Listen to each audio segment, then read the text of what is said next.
When you buy a BMW, you got to expect certain things are going to go wrong, like that. Okay, no problem. You know, if I want to buy one of these from BMW, it's only going to cost, are you sitting down? $250. Maybe I can get an aftermarket one for 80 something. But you know, I'm not a showy guy.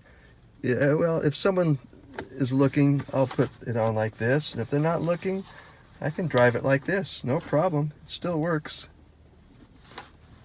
Well, the question was, do I spend $250 for a shift knob, genuine BMW shift knob, or do I make one? Well, easy answer to that question.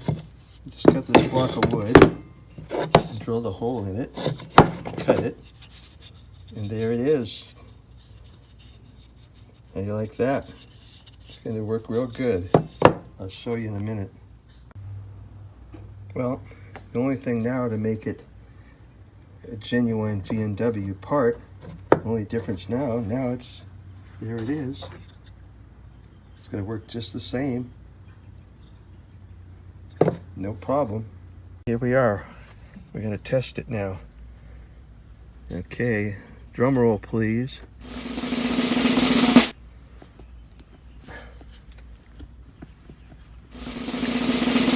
There it goes. Right on there. Look at that. No problem. Okay, BMW. Eat your heart out. Okay, it's all done.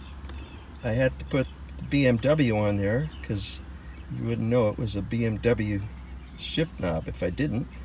But I tell you, it's got everything the $250 shift knob has except the lighted dial.